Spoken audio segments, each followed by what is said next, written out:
Hello everyone and welcome back to more Metroid Prime 2 Echoes Blind, and in this episode we're going to be going through this door that I pretty much talked about last episode and stuff.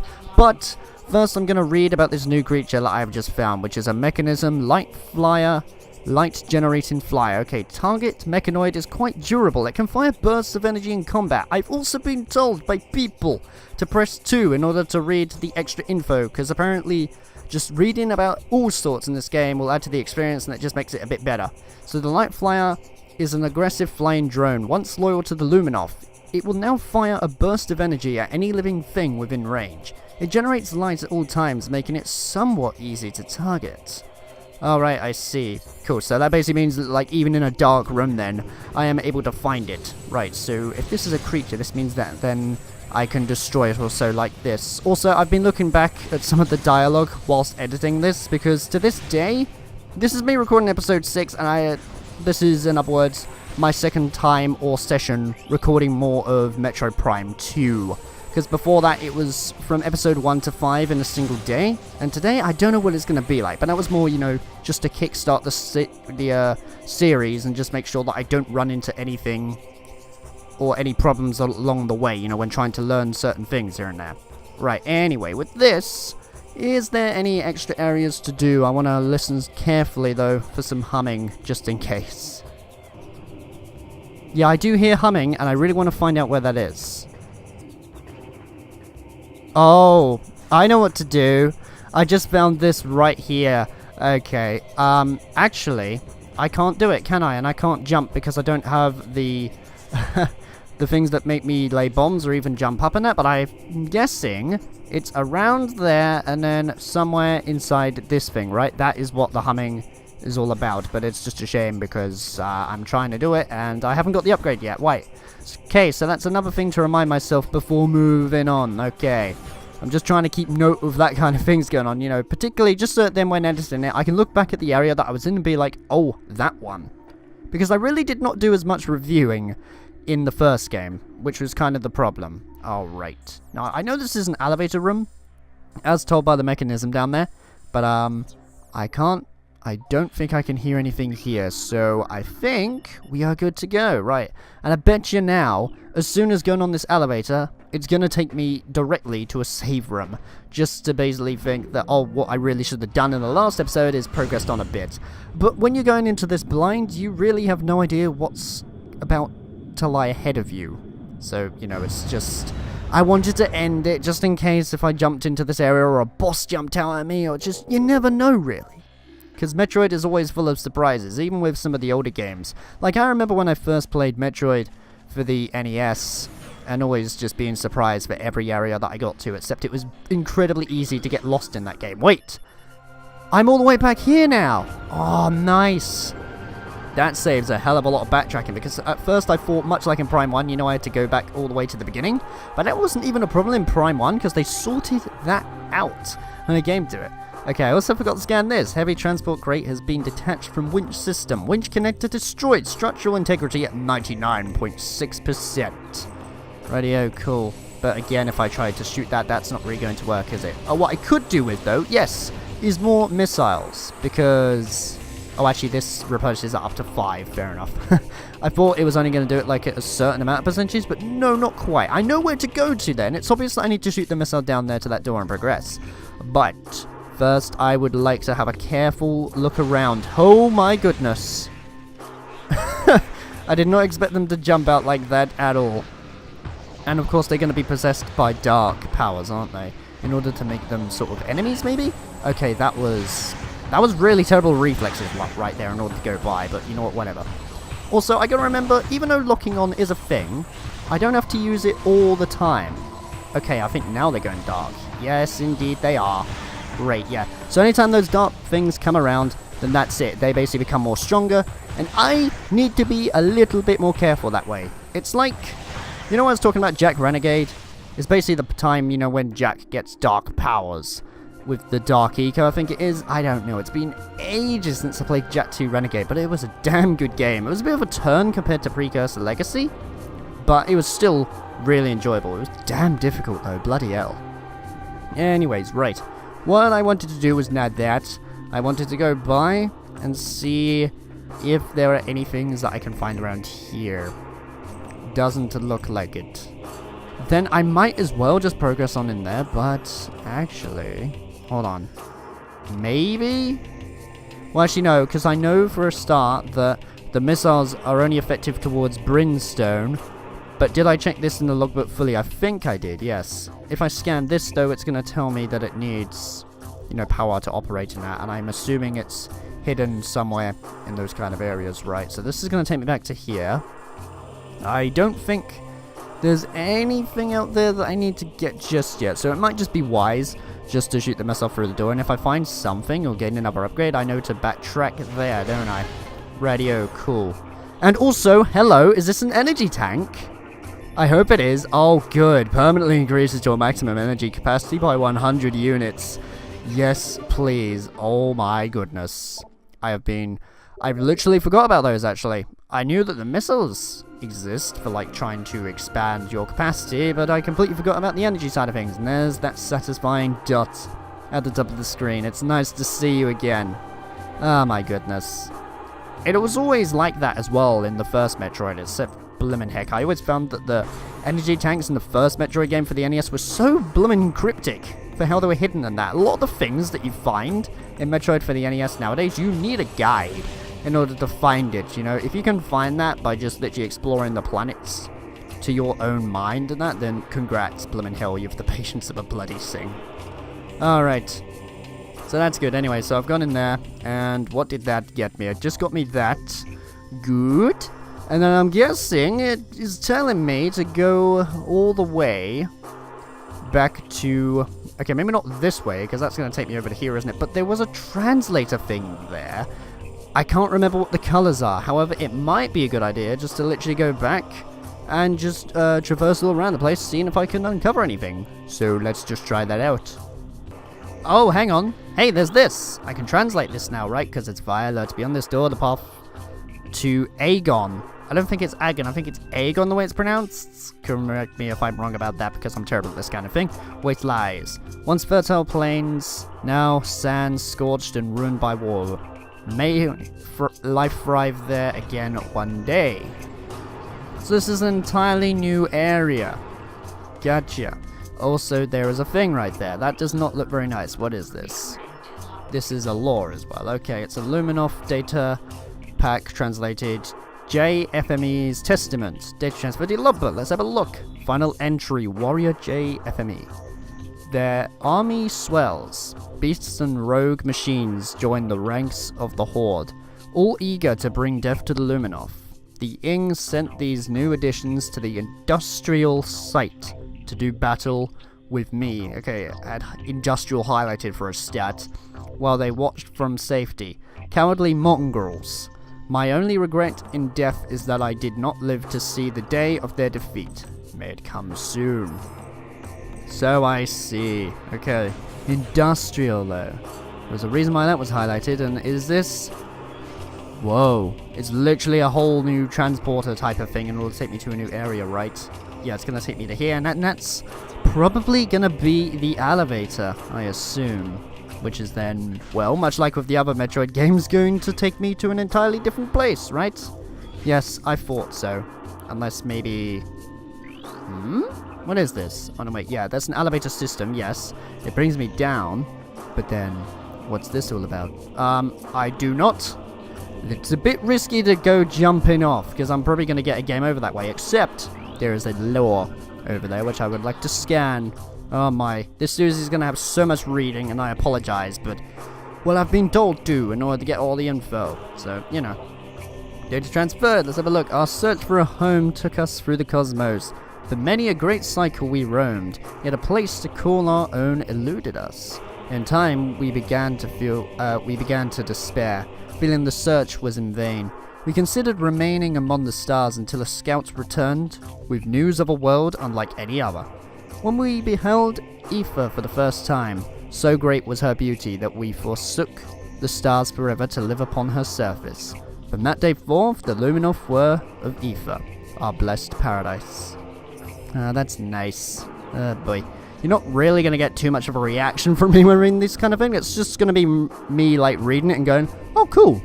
Oh, that's interesting. And stuff, you know. So don't expect anything like absolutely major from me. I'm just reading it just because apparently it's more important and it's something I could keep at the back of my mind. So yeah. Okay. Before going there though, just to be on the safe side, I'm going to cut this out by the way. I'm just going to do some more exploring before progressing onto a new area. I mean, why not? Actually, I wonder... Hold on, wait. What about the T? What if I get the key up? Okay, that's the translator. Oh, yeah! It is right. Okay, yeah. I remember someone also telling me that the word T on the thing means translate, or translator, to be precise. So, cool. Yeah, for some reason I thought it meant transport, so I'm stupid. Wait a minute. There's a translator thing right there. Is there any... Because I'm going to be going down and then going all the way back, right? Yeah, it's going to take me all the way to there and stuff, but... Okay, here's my theory then. Maybe... Oh yeah, there's another one of these. Cool, and another thing that I gotta read. Right, okay. Oh, actually no, maybe not. Cool. Through vigilance and strength, we create peace. Indeed, nice. It's kind of cool now that I can just go places all around all of the areas, because before I felt a bit restricted in that, but that's kind of to be expected, because it is at the start of the game after all, isn't it? In fact, there is another one right here. What's this going to say? Yeah, it's going to say the exact same thing as before. Right, but that did say we create peace. I swear the other one just said something different, but I might be wrong about that. Oh, I see. It's just a way for me to backtrack back to here. Right, okay. So this now means then... Ooh, okay. I can go back to my ship and then see if there's anything for me to translate in here. I doubt it. In fact, there is that bit up there, but I'm pretty sure with that, that's a thing that I can't get to, isn't it? Yes, it has this thing in the way here, because it says it requires power to operate. The power beam can't energize statues, seek an alternate energy source. Radio, okay, just out of mild curiosity, this probably isn't going to work, but let's try it. Nope, didn't think so. I'm guessing then perhaps I need to get some sort of special beam in order to open those, because it tells me the power beam is not effective. It's speaking about beams, isn't it? So that's my assumption anyway. Also, that's cool. This means I can actually save. So you know what? I'm down with that completely. It would be nice to save at a time like this. Okay, cool. Well, with all that done, it was just worth looking about and stuff. I might as well just go down. Wait, what? Alright. When it just blacked out, I thought I just suddenly died. I thought, oh no! Was it the trap? No, it's fine. The elevators are way quicker though. Blimmin' hell. The other ones were more slow and ambient, which I honestly do kind of prefer in some sort of way. But that's also pretty cool, because it just gets to the point, doesn't it? Okay, what's this? It's an Aegon Bearapod living storage units of Luminov. Hardy desert plant form used to store useful items. Tough epidermis can be destroyed with weapons. Okay, right.